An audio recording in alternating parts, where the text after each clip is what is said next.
है, कितने लोगों को आपने रोजगार दिया? ये 1876 जो पिछले साल हमने अप्रैल में चालू किए थे, एक ही दिन का चालू किए थे। अभी अगले महीने तक 2000 के करीब वो नए उद्योग एक साथ चालू होंगे, एक ही दिन उनको देंगे। स्वरोजगार योजनाएं जो हैं वो काफ़ी समय से बंद है, उस योजना का नया स्वरूप भी बहुत जल्दी हम पेश करने वाले हैं। लेकिन बैंक के पास जब जाते हैं तो वो लोन देने में आनाकानी करता है। कोलेटरल सिक्योरिटी का जो प्रावधान नहीं है उसके लिए तो बैंक इनडायरेक्टली बाध्य करता है कि आप कुछ गिरवी रखिए तभी आपको बैंक लोन देंगे। तो ऐसे कैसे स्वरोजगार कर पाएंगे युवा?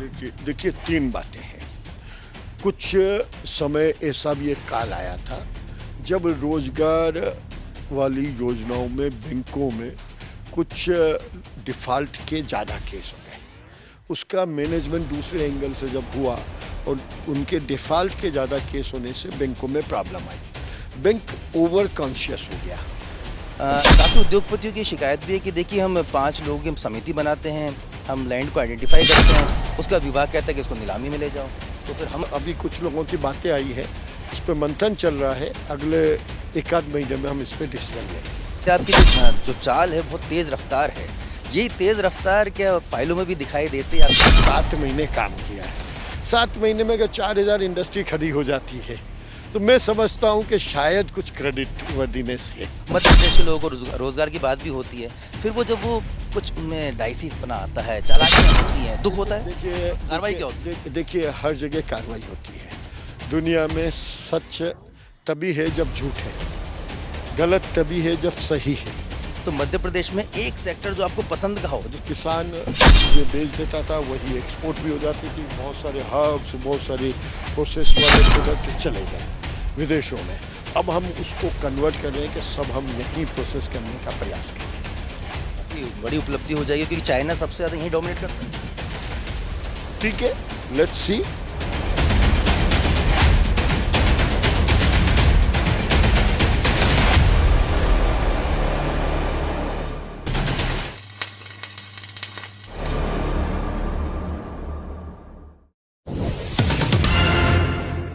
रोजगार इस समय पूरे देश भर में एक बड़ा मुद्दा बन चुका है और मध्य प्रदेश में युवाओं को रोजगार देने की जिम्मेदारी जिस विभाग के पास में है, उस विभाग के मुखिया इस समय हमारे साथ एक्सक्लूसिव मौजूद हैं। हम स्वागत करना चाहेंगे मध्य प्रदेश के एमएसएमई मिनिस्टर ओम प्रकाश सकलेजा जी। सकलेजा जी, आपका बहुत बहुत स्वागत है।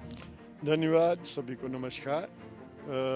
वास्तव में रोजगार आज का नहीं, पिछले 60 वर्षों से रोजगार भारत का सबसे बड़ा मुद्दा है। ये बात अलग है कि कोरोना के कारण उस मुद्दे को काफ़ी तेज़ी से हवा मिल गई और वो सबकी निगाह में ज़्यादा गंभीर रूप में आज प्रदर्शित हो रहा है। एमएसएमई डिपार्टमेंट और साइंस एंड टेक्नोलॉजी का पार्ट आईटी भी है।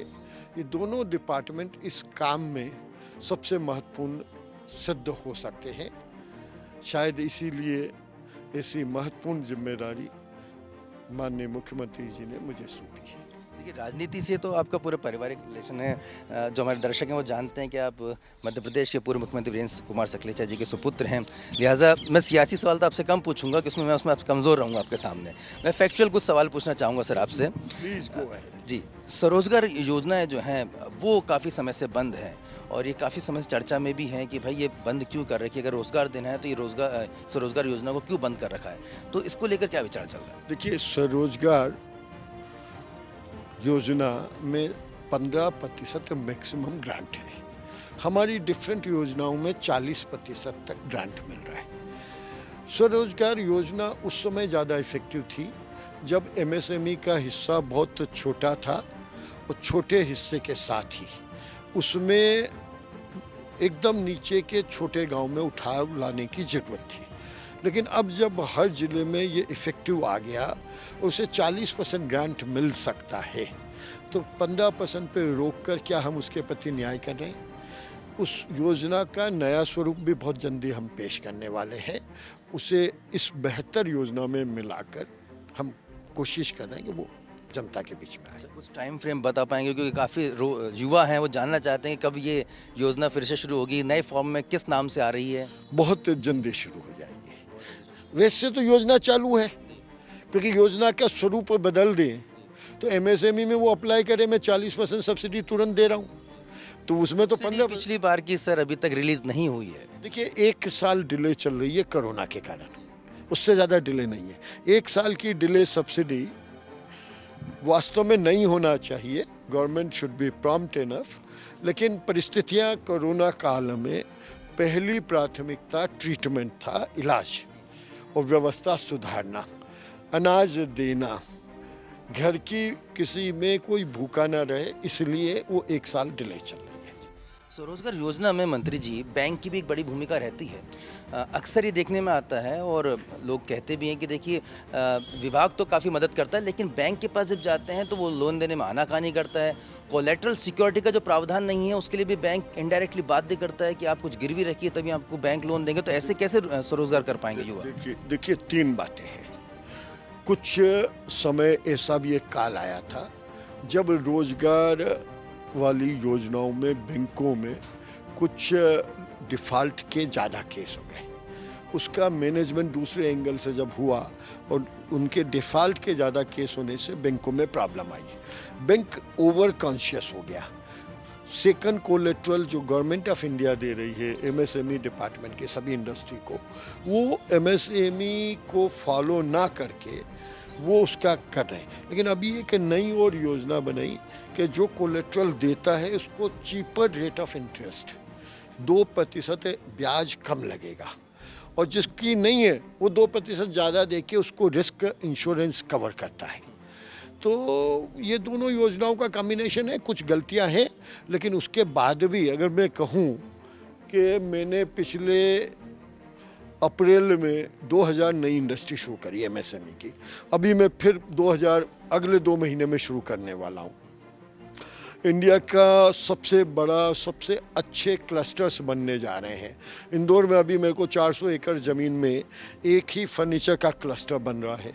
फर्नीचर का क्लस्टर का मतलब वहाँ फर्नीचर में चाहे वुड का हो, चाहे स्टील का हो, चाहे फैब्रिकेशन हो, चाहे प्रेशर डाई कास्टिंग हो, चाहे एल्यूमिनियम डाई कास्टिंग हो, चाहे प्लास्टिक मोल्डिंग हो, ये सब सुविधाएं उस जगह एक ही जगह दे रहा हूँ ताकि उसकी कॉस्ट ऑफ प्रोडक्शन में 30-40% की कटौती आए, तो कस्टमर को भी रिलीफ मिले। और कॉन्सेप्ट ये बनाने का कोरोना के बाद एकदम नया परिवर्तन आया। हर आदमी चाइना और अन्य चीज़ों को के हिसाब से अपने आप को कंट्रोल करते हुए आगे बढ़ने की बात कर रहा है, तो उन सब कॉन्सेप्ट पे हम वर्कआउट कर रहे हैं। मैं क्लस्टर योजना से जुड़ा एक ज़रूर सवाल पूछूंगा सर, लेकिन स्वरोजगार का एक सवाल मेरा बाकी रह गया है। अगर स्वरोजगार योजना में किसी ने पहले लाभ लिया हो और उसने अपना लोन भी चुका दिया हो, बेहतर अब वो एक्सपेंशन करना चाहता है, तो क्या एक्सपेंशन की सुविधा देंगे? अगर वो स्वरोजगार के बाद एक्सपेंशन में 40% से ज़्यादा का करता है तो हमारी नॉर्मल पॉलिसी में 40% अनुदान मिलेगा, उसे बैंक लोन भी मिलेगा, उसको व्यवस्था भी सब करेंगे हम। बट उसका जैसा माना पहले 1 करोड़ का काम था या 50 लाख का था, तो अब उसका 40% और नया इन्वेस्टमेंट करना पड़ेगा। अगर वो पूरा नया लोन, अगर एक्सपेंशन कई बार ज़्यादा भी बड़ा हो जाता है, नहीं, उसको जितना मर्जी बड़ा करे, 50 करोड़ तक का, 50 करोड़ तक का एक्सपेंशन होगा तो हम उसका पूरा एडवांस भी करेंगे और उसका पेमेंट सब्सिडाइजेशन भी करेंगे। He is entitled. He is entitled. Sir, cluster योजना की आपने बहुत महत्वपूर्ण बात की है। काफ़ी उद्योगपतियों की शिकायत भी है कि देखिए हम 5 लोगों की समिति बनाते हैं, हम लैंड को आइडेंटिफाई करते हैं, उसका विभाग कहता है कि इसको नीलामी में ले जाओ, तो फिर हम चयन करके आए और नीलाम होता है। देखिए इसके दोनों पक्ष हैं। एक पक्ष ये है कि पिक एंड चूज, एक first come first serve. We are अभी कुछ लोगों की बातें आई है, उस पर मंथन चल रहा है, अगले 1-आध महीने में हम इस पर डिसीजन ले लेंगे। लेकिन अभी हमने बहुत बड़ी इंदौर, ग्वालियर, नीमच, छतरपुर, सब जगह अलग अलग क्लस्टर, इंदौर में 6 क्लस्टर हमने ऑलरेडी बना दिए हैं। इसमें विचार चल रहा है कुछ नहीं बनी, हाँ रिफॉर्मेशन। देखिए ये तो कंटिन्यूस प्रोसेस है। आप कोई भी स्कीम लाओ, हर स्कीम में जैसे जैसे सुझाव आएंगे, जैसे जैसे परिस्थितियां बदलेगी, वैसे वैसे नई चीज़ें हमको करनी पड़ेगी। ये तो प्रकृति का नियम है, वरना आज़ादी के बाद आज तक क्या ज़रूरत थी? हज़ारों बार सुझाव और परिवर्तन क्यों हुए? क्योंकि ज़रूरत के अनुरूप आपको काम करना पड़ता है।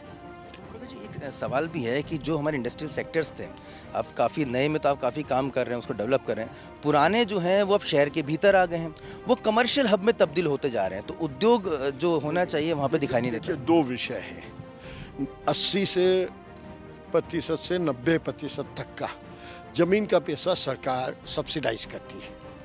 सब्सिडाइज इसलिए करती है कि रोजगार दे। जब वो अपने उद्देश्य से भटकते हैं तो कन्फ्यूजन होता है, समाज में कार्यवाही में टाइम लगता है। ये सही है कि हमने जिस पर्पज़ के लिए दी उन्हें केवल वही पर्पज़ उपयोग करना चाहिए। अब सिटी की कुछ बातें हैं, उस पर चर्चाएं भी चल रही, कई सुझाव आए हैं। ये निर्णय धीरे धीरे समय पे बैठ के देखेंगे, लेकिन एक नई जो थोड़ी आशा की किरण दिख रही है कि इंडस्ट्री को आईटी में बदलने पे, क्योंकि आईटी को भी इंडस्ट्री का हिस्सा माना, शहर के बीच में जो जगह आ गई उसको हम आईटी में कन्वर्ट करने की हम ज़्यादा गंभीरता से कर रहे हैं। कमर्शियल तो परमिशन देने में बहुत ज़्यादा तकनीकी प्रॉब्लम आती है, क्योंकि वो एक पूरा फोकस बदल देगा पूरे कंट्री का। ओम प्रकाश जी, जब आप आ रहे थे आपकी जो जो चाल है बहुत तेज़ रफ्तार है। यही तेज़ रफ्तार क्या फाइलों में भी दिखाई देती है आपके डिपार्टमेंट में? क्या जो डिसीजन मेकिंग में कहीं मैंने अप्रॉक्सीमेटली 16 महीने में 7 महीने काम किया है। 7 महीने में अगर 4000 इंडस्ट्री खड़ी हो जाती है तो मैं समझता हूँ कि शायद कुछ क्रेडिट वर्दीनेस है, शायद कुछ अच्छा काम हो गया। मैं बड़ी गर्व के साथ कहता हूँ कि आप पूरा आकलन उठा के देख लीजिए पिछले 10 साल का। 10 साल में अगर 5000 इंडस्ट्री एक साथ शुरू हुई हो तो मुझे बता दीजिए, क्योंकि मैंने ज्वाइन किया अगस्त सितंबर में, डिपार्टमेंट बटे थे। उसके बाद आप अभी 1 साल हुआ, 2 महीने वेस्ट बंगाल के चुनाव में चले गए, 2 महीने मध्य प्रदेश के उपचुनाव में गए, आचार संहिता वो, फिर उसके बाद आपके कुछ समय आपका उसमें चला गया रूटीन राजनीतिक दूसरी गतिविधि।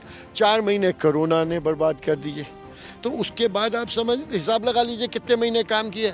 तो एवरेज अगर महीने में 1000-1500 इंडस्ट्री खड़ी हो रही है, मैं समझता हूँ बहुत बड़ा अचीवमेंट है। और ये शायद पहली बार ऐसी कोई सरकार होगी जो इस गति से एमएसएमई के उद्योग चला रही हो। एमएसएमई का बहुत बड़ा रोल भी है। ये थोड़ा सा उद्योग डिपार्टमेंट से अलग है, लेकिन कई ऐसी इंडस्ट्रीज़ हैं जो काम करने का वायदा भी करती है। देखिए, सिक्के का दूसरा पहलू भी है, आप लोगों से काफ़ी सुविधाएं भी ले लेती हैं, आप लोग उनको प्रसन्नता से सब चीज़ दे भी देते हैं। मध्य प्रदेश के लोगों को रोज़गार की बात भी होती है। फिर वो जब वो कुछ उनमें डाइसीपना आता है, चालाकियाँ होती हैं, दुख होता है। देखिए, कार्रवाई क्या होती है? देखिए, हर जगह कार्रवाई होती है। दुनिया में सच तभी है जब झूठ है, गलत तभी है जब सही है। तो कुछ लोगों की गलती के कारण इंडस्ट्रियलाइजेशन रोका नहीं जा सकता। उन्हें ज़्यादा से ज़्यादा जल्दी से जल्दी सज़ा देने का प्रावधान की कोशिश करी जाती है। रसूखदार लोग होते हैं किया जाए, अरे कितने ही रसूखदार हो, आप देख तो रहे हैं अभी कितने रसूखदारों के साथ क्या क्या हो रहा है। अच्छे अच्छे रसूखदार, बड़े बड़े रसूखदार पूरी दुनिया में कहीं चले गए तो भी सरकार पकड़ के ला रही है, और क्या स्थितियाँ हो रही, अच्छे अच्छे लोग जेल और इसमें है। तो ये सब तो एक प्रोसेस है। एक ओम प्रकाश जी का जो एक सपना है कि भाई एमएसएमई सेक्टर मुझे दिया है, मैं डिपार्टमेंट का मुखिया हूँ, तो मध्य प्रदेश में एक सेक्टर जो आपको पसंद का हो, जिसको आप पूरे विश्व भर में प्रसारित करना चाहेंगे कि देखिए यहाँ हमारा सबसे ज़्यादा काम हुआ, सबसे बेहतर रोजगार हमने दिया। देखिए, ये 2 विषय सबसे ज़्यादा इम्पोर्टेंट, अभी 3 विषय आ रहे हैं। पहला फर्नीचर, क्योंकि फर्नीचर में कोई बड़ी टेक्नोलॉजी नहीं थी, सिस्टम कोऑर्डिनेशन का काम था। उसमें हम कम से कम 1 लाख लोगों का नया रोजगार दे रहे हैं। दूसरा आ रहा है टॉय क्लस्टर, उसमें भी बड़ी टेक्नोलॉजी नहीं थी, सिर्फ सिंक्रोनाइजेशन का काम था। तीसरा प्लास्टिक के रहेंगे सर, वुड के रहेंगे, शीट मेटल के, वुड के, मिट्टी के, हर टाइप के टॉयज होंगे, एजुकेशनल, आईटी रिलेटेड टॉयज। और इसके बाद तीसरा है फूड प्रोसेसिंग, एग्रो, क्योंकि अभी तक हमारी फूड प्रोसेसिंग में हमारी बहुत कमजोरी थी। हमने किसान चीज़ें बेच देता था, वही एक्सपोर्ट भी हो जाती थी। बहुत सारे हर्ब्स, बहुत सारे प्रोसेस वाले प्रोडक्ट चले गए विदेशों में। अब हम उसको कन्वर्ट कर रहे हैं कि सब हम यहीं प्रोसेस करने का प्रयास कर रहे हैं। काफ़ी बड़ी उपलब्धि हो जाएगी, क्योंकि चाइना सबसे ज़्यादा यहीं डोमिनेट करता है सर। ठीक है, लेट्स सी, हम अगले साल फिर बात करेंगे। और अचीवमेंट को और ज़्यादा अच्छे तरीके से काउंट करेंगे। सर बस एक और अंतिम सवाल आपसे लेना चाहूँगा, एक फिगर जो है, क्योंकि पॉलिटिकल क्वेश्चन आ ही जाते हैं कि आपका अपोजिशन कहता है कि भाई फिगर बताइए कितने लोगों को आपने रोजगार दिया, ये हम भी पूछते हैं और हम भी जानना चाहते हैं। 1876 उद्योग पिछले साल हमने अप्रैल में चालू किए थे, एक ही दिन का चालू किए थे। अभी अगले महीने तक 2000 के करीब और नए उद्योग एक साथ चालू होंगे, एक ही दिन उनको देंगे। अभी कुछ हमने ऑक्शन किए, 20 गुना ज़मीन की कीमत आई सरकारी रिजर्व प्राइस से, तो वो भी एक प्रोसेस हमने करके देखा है, उसके भी प्रोज एंड कॉज आए हैं, उन सबको अध्ययन कर रहे हैं। बट गारंटेड अगले एक महीने में और 1.5 से 2000 नई इंडस्ट्री चालू होने वाली है। उसका आंकड़ा मैं उसी दिन दे पाऊंगा, लेकिन पिछला आंकड़ा एग्जैक्ट काउंट के साथ दिया था, डिस्ट्रिक्ट वाइज चार्ट दिया था। आप चाहें तो अभी भी मेरे ऑफिस से कलेक्ट कर सकते हैं। स्टार्टअप में भी काफ़ी काम किया है सर, उसके बारे में मैं जानना चाहूँ। उसको अपन शॉर्ट में अगले ट्रिप में ले लें। धन्यवाद। बहुत बहुत शुक्रिया, आपने कम समय में सर में काफ़ी समय दिया, लेकिन काफ़ी बातें फैक्चुअल आपने रखी। आपकी मीटिंग के बीच में हमने आपका समय थोड़ा सा चुरा लिया, लेकिन निश्चित तौर पे आपने जो बातें बताई हैं, जो मध्य प्रदेश के तमाम युवा इस समय देख रहे हैं, मंत्री ओम प्रकाश सकलेचा, चेहरे पे काफ़ी कॉन्फिडेंस भी मैं देख रहा हूँ और जितनी मजबूती से वो मेरे हाथ को शेक कर रहे हैं, मैं समझ सकता हूँ कि आने वाले दिनों में हमारी जो इकनॉमी है वो आगे बढ़ेगी। और हम यही दुआ करते हैं सर, हमारे जो मध्य प्रदेश के और देश के युवा हैं उन्हें हम ज़्यादा से ज़्यादा रोजगार दे पाएँ और अपने लक्ष्य पर कामयाब हो पाएँ। बहुत बहुत शुक्रिया। तो ये तो मैं हूँ आशुतोष और आप देखते रहे इंडिया फर्स्ट न्यूज़। बहुत बहुत धन्यवाद।